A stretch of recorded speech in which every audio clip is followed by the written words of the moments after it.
Udruženje građana Ternipe iz Pirota je osnovano 2010. godine. Zvanično smo dobili rešenje 8. aprila i nama to veoma znači zato što je 8. april za Rome poseban dan.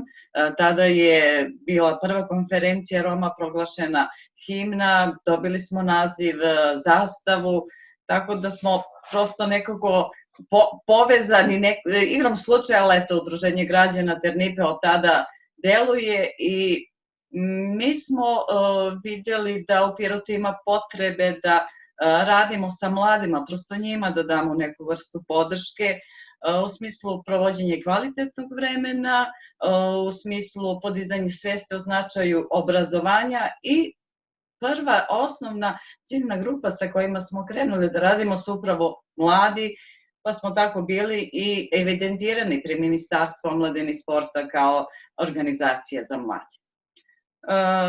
Nakon toga krenulo se u saradnji i razvijanju naših kapaciteta, umrežavanju i sa drugim organizacijama, učešće na seminarima, treninzima i onda su rašli naši kapaciteti pa smo stekli vršnjačke edukatore za različite neke oblasti gde smo takođe imali iskustva, a onda se nekako pojavila i Romska ženska mreža Republike Srbije koja je takođe prepoznala naš rad, naše aktivistkinje, onda smo usmerili naš rad i na oblast unapređenja položaja Romkinja i to su neki prvi početci rada.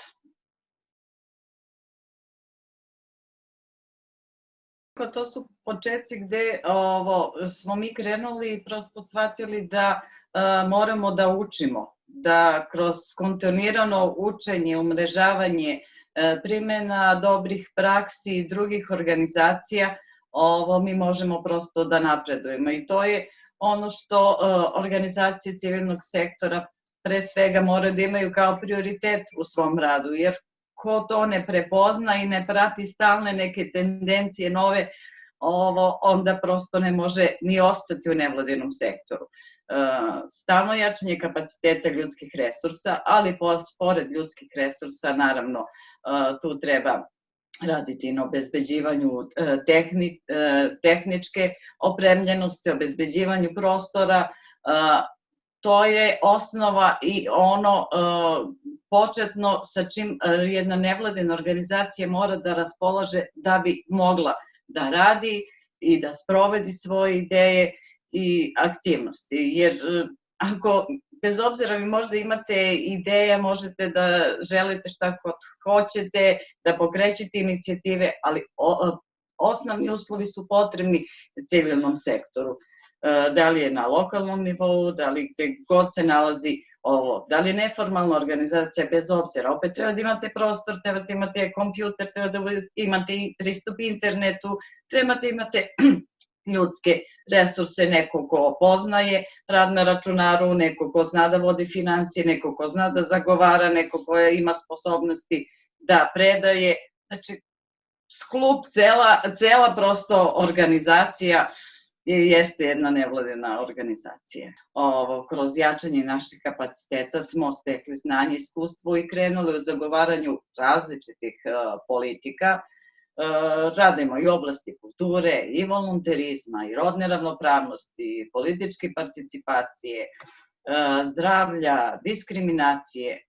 I, kažem, kao što sam rekla na početku, naša ciljna grupa su mladi i Romkinje, ali sve više i više radimo sa svim građanima romske nacionalnosti, ali i sa većinskim stanovništvom.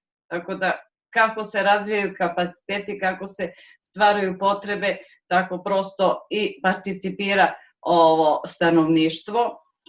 I nekako smatram da smo mi sad stanovništvu u Pirotu jedan resurs na koji oni mogu da se oslone. Koja god da je informacija u pitanju njima potrebna, ostvarivanje nekih prava i socijalne zaštite, dečje zaštite, zapošljavanja, prosto znaju na čiju adresu mogu da se jave.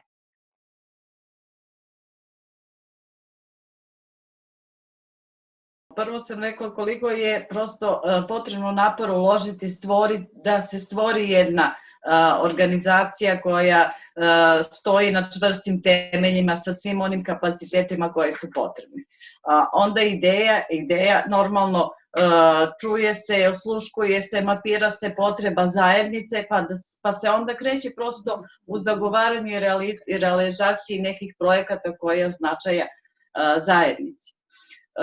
Nažalost, građani kada govore o nevladinim organizacijama uglavnom ih posmatraju u negativnom kontekstu, da je to organizacija koja okreće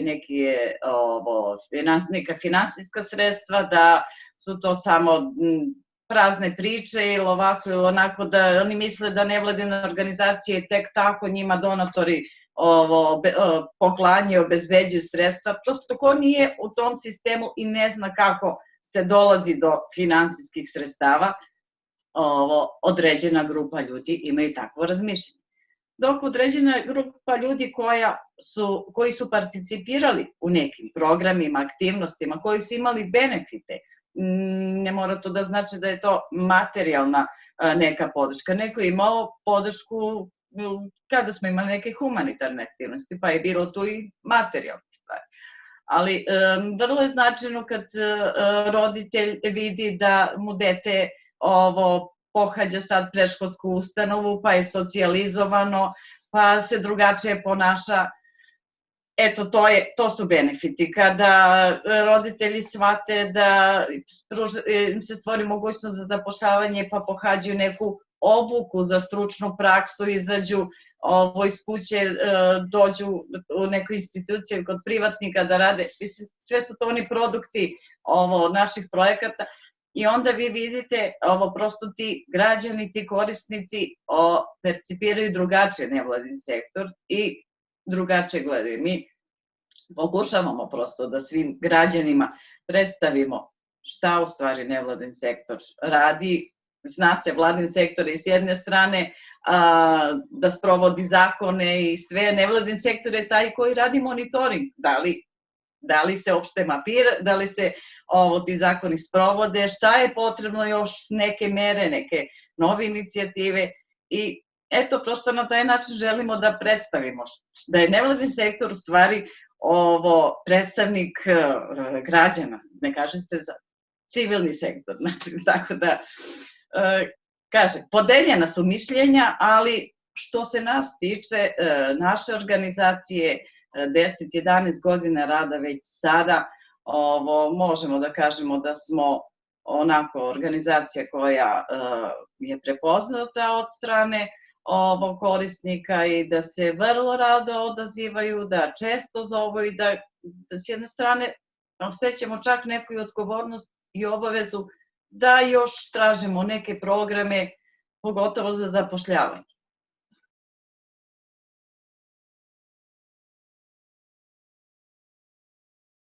Ako krećemo od početka, sećam se da kao organizacija koja je imala manje reference, manje iskustva, manji budžet prethodnim godinama, sve to nekako ograničava civilni sektor da u masu konkurenata na nekom konkursu budu vidljivi, bez obzira koliko je njihova ideja dobra i aplikacija napisana. Znači, to je neko moje iskustvo.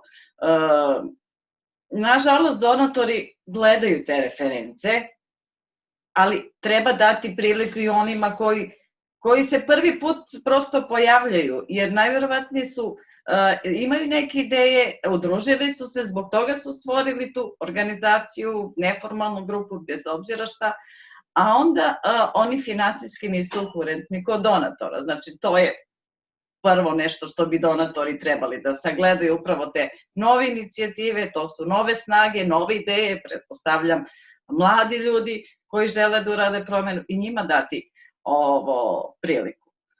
To je i od lokalnog, nacionalnog do evropskog nivoa. Sad, kada govorimo lokalni, nacionalni nivo, već organizacije civilnog društva tu i imaju, da kažem, neke šanse, ali uglavnom opet prolaze organizacije koje su imali iskustva u sprovođenju aktivnosti, koji imaju iza sebe određeni budžet, tako da, kažem, malo je diskriminatorno prema drugima koji žele neke nove ideje.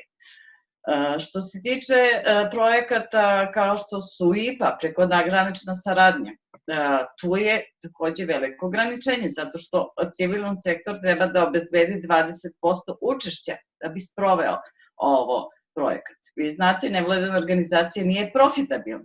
Znači, realizujete jedan projekat, novac utroši u skladu sa budžetskim stavkama, organizaciji ne može da ostane nikakva zarada, nikakav prihod.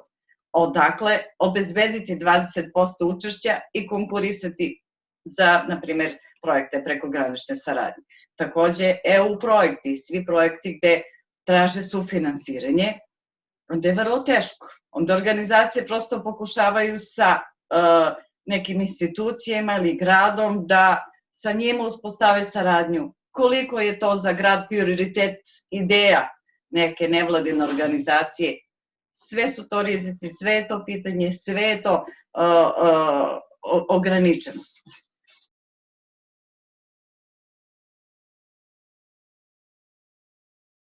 Pa eto, ja mogu da kažem što se tiče našeg grada i kolege i koleginice koje rade u drugim organizacijama, ne znam, prosto smo nekako sinhronizovani, znamo koje organizacije deluju u kojim oblastima, kojim pravcima. Mi smo, na primjer, organizacija koja radi na integraciji Roma i Romkinja, ali smo otvoreni za celo stanovništvo. Druga organizacija koja je usmerena za položaj žena, treća organizacija koja radi na obrazovanju, ali opet ciljne grupe su te i prosto postoji tu saradnja. Naprimjer, ako su ženske organizacije u pitanju, znamo da kada je obeležavanje 8. marta umemo zajedno da držimo uličnu akciju ili neki okrugli sto ili da učestvujemo u komisiji za rodnu ravnopravnost kako bi kreirali plan za žene.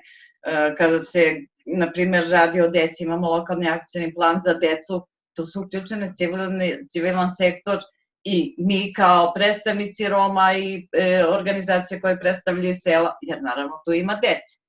Tako da, ta neka politika civilnog sektora u Pirotu je tako koncipirana i naš grad ima konkurse koji raspisuje na lokalnom nivou. Po oblastima imamo za sprovođenje lokalnog akcionog plana za decu, konkurs za mlade, za civilni sektor, za kulturu i nekako prosto smo spremni koja organizacija gde konkuriše i nismo konkurenti jedan drugom, nego sarađujemo.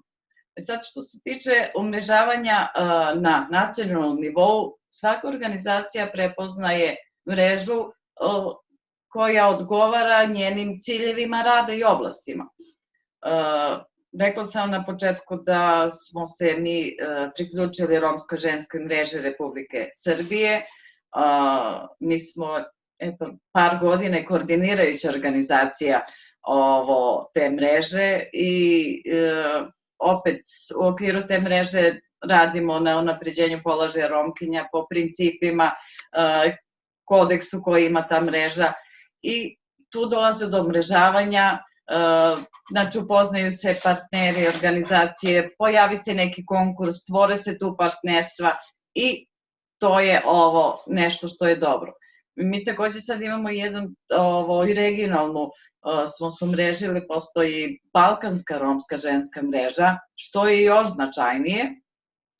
Ja takođe sam predstavnica mreže Srbije u toj mreži i vi možete da vidite kakva su to iskustva iz drugog regiona, kako oni na koji način rešavaju probleme koji su identični. Znači, u svakoj državi su prosto nailazi na iste probleme, ali svaka država ima neki drugi mehanizam, neke druge mere, zakone i onda vi vidite šta je tu najbolje od svega toga, pa se zagovara da se primeni primer dobre prakse. I eto, to su vrednosti umrežavanja, razmjene iskustva i naravno, zavisi od da li je lokalni, nacionalni, regionalni, pa onda, znači, kada se nastupa kod donatora koji su iz EU fondova, to opet pokazuje neku jačinu da će neka ideja nešto biti na široj teritoriji ovo sprovedena.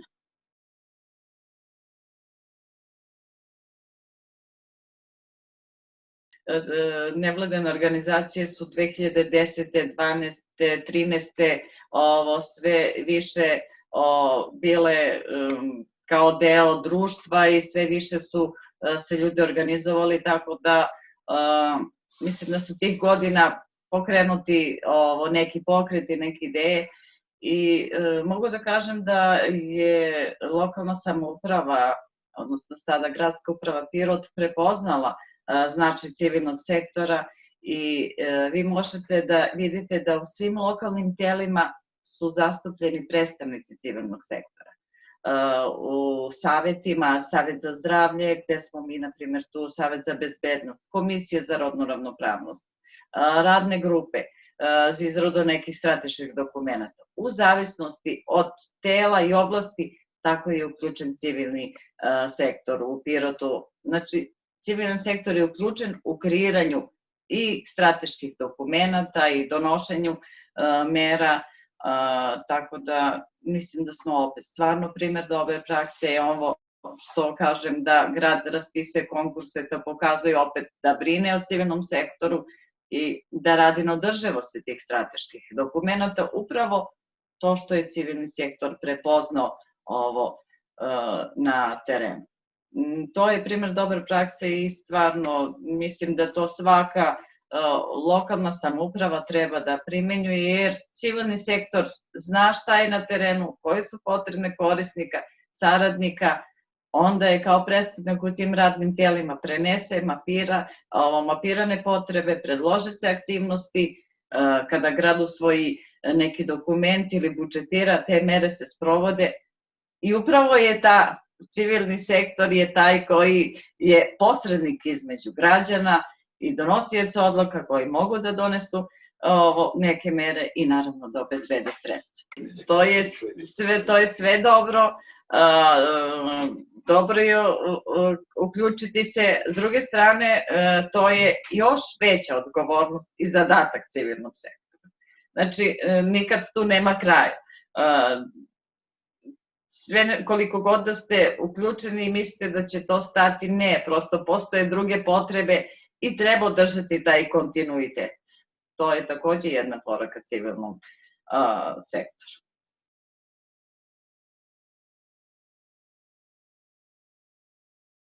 Što se tiče ljudskih resursa, pre svega ovo mora da ojačaju na kapacitete vođenja organizacije, pisanja predloga projekta, sprovođenja predloga projekta, fundraisinga, zatim izveštavanje i narativnog i finansijskog. Vi imate donatore koji imaju različite zahteve izveštavanja, poznavanje sada rada na računaru, elektronsko poslovanje, raditi na jačanju tih kapaciteta. I engleski jezik, neko ko ima poznavanje engleskog jezika je neophodno da svaka organizacija ima, jer sada su sve aplikacije na engleskom. Znači, prvo je to nešto što je osnovno, ona operativni tim je jedne organizacije. Naravno, nakon toga dolaze terenske radnice, organizatori, logistika,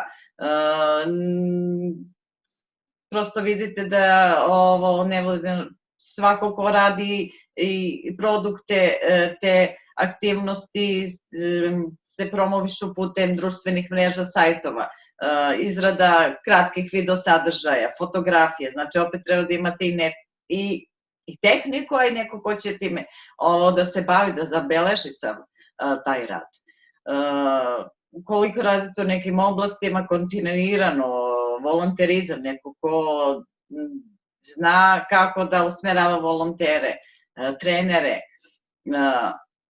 i kontinuirano učenje, znači stalno učenje. Vi, bez obzira, mi možemo, na primjer, raditi u oblasti prevencije trgovine ljudima, pa smo stekli vršnjačke edukatorke i tu je kraj. Ne, te vršnjačke edukatorke prosto prolaze godine, idu, snimaju porodice, treba obnoviti, znači stalno uključiti nove mlade ili ti naravno koji su već edukatori da pohađaju nove programe, uvek se nešto nauči.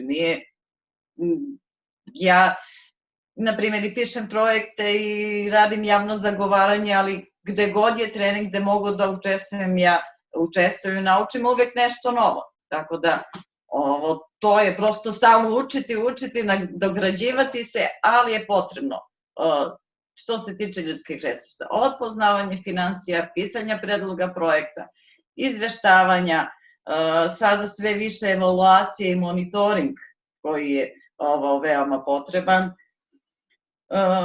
S druge strane, tehnička opremljenost. Znači, organizacije nemaju, kao što sam rekla, to nisu profitabilne organizacije. Potrebno je nešto što bi lokalna samouprava ili donatori, da se obezbede organizacijama prostor za rad, i administrativni deo, ali prostor, ako su tu radionice, seminari, da prosto imaju sve, projektor, internet, gde će okupiti te korisnike, gde će sprovoditi aktivnosti. Tako da su to resursi koji su stvarno potrebni, oni zahtevaju finansije.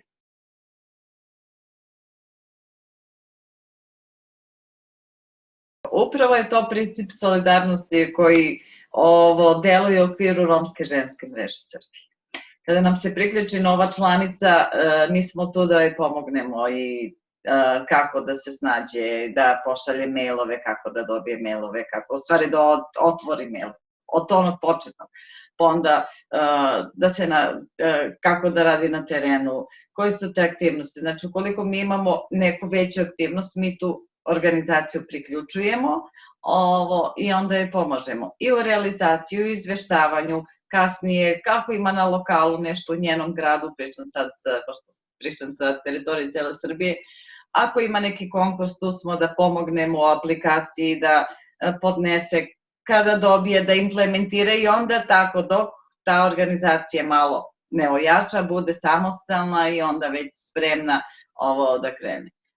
To je taj princip solidarnosti gde postoji među ženskim organizacijama. Ne znam kako je sada kada mi smo kao organizacija jeste u drugim mrežama, nismo toliko baš aktivni da smo baš toliko povezani kao u ovoj mreži. Zato ne mogu ni da vam kažem o tome, ali ovde postoji taj princip solidarnosti i nema tu konkurencije jer nama je bitna podrška, bitna nam je da što više ima žena, aktivistkinja koje će raditi, zagovarati i prosto učiniti neku promenu. Tako da, princip solidarnosti je taj koji treba da vlada među civilnim sektorom i da da podršku jedni drugim. I naravno, nešto što mi radimo jeste na lokalu, ako organizujemo neke okrugli sto, pozivamo sve organizacije da budu uključene, da se čuje njihovo mišljenje, bez obzira što nisu učestvovali u projektu. To je takođe jedan od koraka kako se uključiti, kako da one budu vidljive, iako nisu bile tu, ali neko ko, na primjer, prisustuje s druge strane okruglom stolu, ima prilike da čuje tu nevladinu organizaciju. Ukoliko neka organizacija ima razvijenu tu organizacijonu strukturu, da vodi projekat, da koordinira rad na terenu, iziskuje nešto drugo, da li je istraživanje, da li su fokus grupe. Tu je takođe uključivanje tih kopartnera koji poznaju možda zajednicu baš na terenu. Eto i to je jedan od načina uključivanja.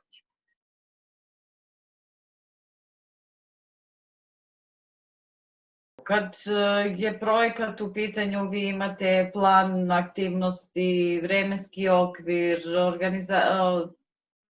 osoba koja će sprovoditi. Uvek su izazovi da li ćemo završiti u roku, da se nešto ne promeni, da se nešto ne desi. Uvek su ti izazovi bili, ali eto nešto što nas je pogodila je upravo COVID. Nešto što mi kada pišemo projekat civilni sektor, uvek pišemo šta mogu biti rizici i uvek kažemo politička situacija, izbori, možda pomere mesec, dva, tri, nešto se desi. Međutim, ovakva situacija kao što je bio COVID, uopšte niko to nije mogao da predvidi i tu je prosto bio veliki vakum za nevladine organizacije. Mnoge organizacije nisu mogle da se snađu, organizacije koje su imale projekti su bili zamrznuti, a taman organizacije koje konkursi su bili zatvoreni, donatori su bili okrenuti samo ka humanitarnim aktivnostima, a s druge strane organizacija koja godinama radi ima potrebu da pomogne zajednici i kažem ko kako se snašao u toj situaciji. Mnoge organizacije su ostale bez finansiranja. Naša organizacija imala 2 projekta koje su se realizovala tokom COVID-a, mislim 2 onako veća projekta. Jedan je zamrznut bio do maja mjeseca, drugi projekat je postojala mogućnost da online okrenemo sve aktivnosti i upravo to kažem jer smo imali tehničkih mogućnosti, ljudskih kapaciteta i spremnost da pređemo na online, a s druge strane zajednicu koja participira i koja je bila spremna takođe da učestvuje. Imali smo, na primjer, program od 3 do 5 rani razvoj dece sa roditeljima i decom. I roditelji, kažem, oni prosto rado se odazivaju i možda i upravo taj program za njih bio s jedne strane da malo zaborave na situaciju pa se uključuju online, pa imaju neke zadatke, pa slikaju, snimaju i najverovatnije smo i onako i malo psihosocijalno uticali ovo kroz te naše aktivnosti. Pomoć pri učenju, zatim smo vidjeli potrebu zajednice pa konkurisali, otvorili SOS linije gde su se ljudi javljali, prijavljivali ih na tržište rada online jer nemaju mailove, prijava dece u 1. razredu, u predškolsko. Znači, kažem, neke organizacije su se snašle i vidjele potrebu zajednice, odgovorile potrebe zajednice i sa finansiranjem i bez finansiranja, a neke organizacije prosto nisu mogle ništa i eto to su ti rizici kao što je pandemija sada. Ako vi ne raspolažete resursima, da želite nešto, vi opet ne možete. Naprimjer, dođe humanitarna pomoć od donatora, tu su samo bile humanitarne pomoći, tu nema ni finansiranja, ni volontera, ni ništa. A vi želite da odgovorite zajednici, znači morate da imate i volontere koji će da podele tu pomoć i telefon da pozovete i da imate vozilo da odete u naselje i da želite da odvojite vreme jednostavno bez nikakvog finansiranja. Baš kad pominjete Beograd, kad kažem treba da se održi 100%, da dođu predstavnici centra socijalni rad i drugih institucija, nekim organizacijama je to problem. Meni to uopšte nije problem, meni je to svakodnevno da se ja čujem sa predstavnicima institucije i znam da uvek mogu da računam na njih i oni na nas, kao i sve organizacije. To su prednosti malih sredina što se mi u stvari poznajemo. Poznajemo jedne druge, poznajemo osobe koje imaju neke reference u nekim oblastima, znamo tačno ko kome može da se obrati i to su prednosti